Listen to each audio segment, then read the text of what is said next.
ఎవరు? అదేంటి మేడం, వాళ్ళ అమ్మనా? అమ్మ మేడం. వాళ్ళ సారా? Sir madam. ఓకే, వీళ్ళు పిల్లలు.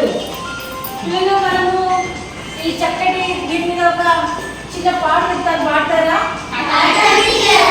నేను చెప్పినప్పుడు పాడండి, వినండి, తర్వాత నాతో పాటు పాడండి. ఓకేనా? కాకి కాకి కడవల కాకి, కాకి నాకు కడియం ఇచ్చే,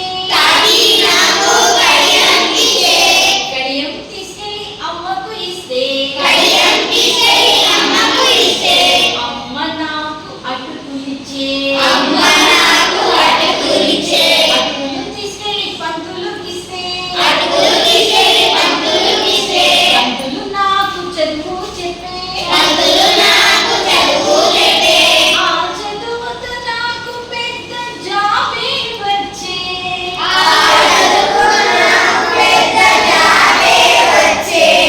మామ నాకు పిల్లనిచ్చే, మామ నాకు పిల్లనిచ్చే,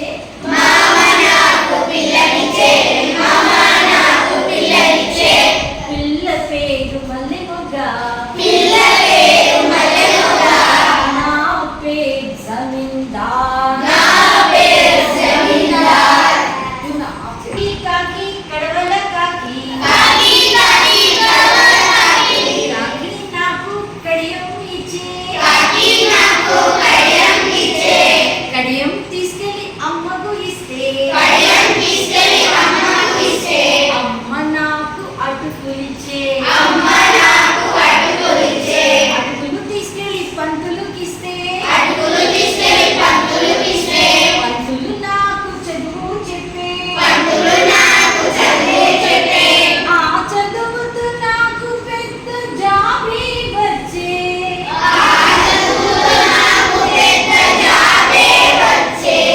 మామ నాకు పిల్లనిచ్చే, మామ నాకు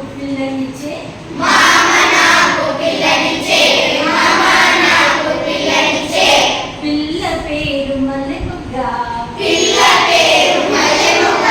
నా పేరు జమీందార్, కాకి కాకి కడవల కాకి, కాకి నాకు కడియం ఇచ్చే, కడియం తీసుకెళ్ళి అమ్మకు ఇస్తే, అమ్మ నాకు అటుకులిచ్చే, అటుకులు తీసుకెళ్ళి పంతులుకి ఇస్తే, పంతులు నాకు చదువు చెప్పే, ఆ చదువుతో నాకు పెద్ద జాబే వచ్చే,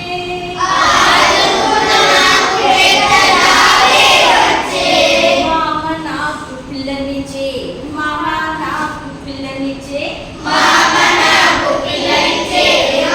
నాకు పిల్లనిచ్చే, పిల్ల పేరు మల్లె మొగ్గ, నా పేరు జమీందార్. ఓకేనా పిల్లలు?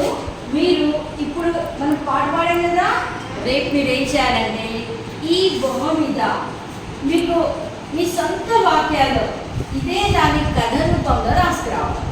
ఓకేనా? ఒక్కరు కూడా తప్పు లేకుండా చక్కగా మీ ఇష్టం వచ్చినట్టు రాయచ్చు. అది కదా ఒక కాకి వచ్చింది, చెట్టు ఉంది, దానికి ఒక కడియం దొరికింది, బంగారు ఉంది, అదో పిల్లవాడు వచ్చింది, అట్లా మీ ఊహ మీ ఇష్టం వచ్చినట్టు ఊహించుకొని ఎవరు ఎలా అద్భుతంగా రాస్తారో వాళ్ళకి ఫస్ట్ ప్రైజ్ ఉంటుంది. రోజు మీకే. ఓకేనా?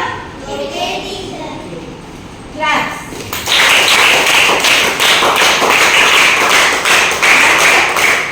మీకు ఎప్పుడైనా రానప్పుడు నేను వచ్చి మీకు ఏదో ఒక పాటో కథనో చెప్పి వెళ్తూ ఉంటా. మనకి లైబ్రరీ ఉంది, మీరు చక్కటి కథలు చదువుకోవచ్చు. కథలు చదివితే మన కథలుడే కానా ఆ కథలలో ఏమేమి మాటలు ఉపయోగించారు, భాషణ ఎలా ఉంది, సంభాషణ ఎలా ఉంది, ఏమంటే ఏమనొచ్చు, ఏ మాటలు, నీళ్ళు, దాహం, దప్పిక, ఇలా అన్నీ కూడా మనకు దాహం వేస్తుంది. నిజం ఇట్లా మంచి చల్లటి వాటర్ అంటారు కదా, దానికోసం మనం నీరు కావాలి, దాహం వేస్తుంది అన్నా, దప్పిక అన్నా, ఇలా ఒక మాటకి ఎన్నో రకాల సమానమైన అర్థాలు వచ్చే పర్యాయ పదార్థాలు చాలా ఉంటాయి అన్న. ఓకే, సో అలాంటివన్నీ డెవలప్ అవుతుంది. ఎలా రాయాలి? వెళ్ళాడు అంటే, వచ్చాడు అంటే, ఇచ్చాడు అంటే, ఇచ్చింది అంటే, అనుకున్నాము అంటే, ఇలాంటివన్నీ కూడా చక్కగా మీకు చదువుతూ ఉంటే బాగా స్పష్టంగా రాయడం, మంచి మంచి ఆలోచనలు, ఆ కథకు తగ్గట్టుగా అక్కడ బొమ్మలు ఇస్తూ ఉంటాడు. బొమ్మలు ఎలా వేయాలి, మనం ఒక కార్టూన్ వేయాలంటే ఇలా, ఇలాంటి అన్నీ కూడా కథల పుస్తకాలు మీరు ప్రశాంతంగా మీకు ఇష్టంగా జరుపుకుంటారు కాబట్టి అవన్నీ వస్తాయన్నా. మీరు ఇంకోసారి చక్కగా ల్యాబ్ తాళా పెట్టుకొని మీకు నచ్చిన పుస్తకాలన్నీ అక్కడ ఉంటాయి. ఏ కథల పుస్తకం నచ్చితే ఆ కథల పుస్తకం తెచ్చుకొని చక్కగా చదువుకోవాలి. ఆ కథను మళ్ళా మీకు వస్తుందా లేదా పక్కన ఎవరికైనా ఇంటి దగ్గర చెప్పాలి, మీ అమ్మకో నాన్నకో, ఎప్పుడు తమ్ముకో ఎవరికో. చదివినంత గుర్తుందా లేదా? దీనివల్ల మనకి ఏముంటుంది? చదివింది మళ్ళీ మనం చెప్పగలుగుతున్నామా? అరే ఒక్కొక్కరు సినిమా చూసి వస్తారు కదా, అరే నేను ఆ సినిమా చూసినారా, ఓజీ, అవునా మస్తున్నారా అంటే వాడు చెప్తా ఉంటే అందరూ పోయి కూర్చొని కదా వింటా ఉంటారా. సినిమా స్టోరీ ఎప్పుడు చెప్తా ఉంటే ఇక ఆడు చేసిన ఫైటింగ్ కూడా బాగా ఆవేశం పెరుగుతూ ఉంటారు, మస్తు మంచిగా అనిపిస్తూ ఉంటారు. అది ఒక నైపుణ్యమే, అలా చెప్పడం రావడం కూడా. అర్థమైందా? అలా ఏం బాగా చెప్పడు. అరే అది వాడు వస్తాడురా, వచ్చినాక వీడు వస్తాడురా, వచ్చినాక ఫైటింగ్ ఉంటారా, వెళ్తారా, అంతా ఏమో రాదా అన్నాడు.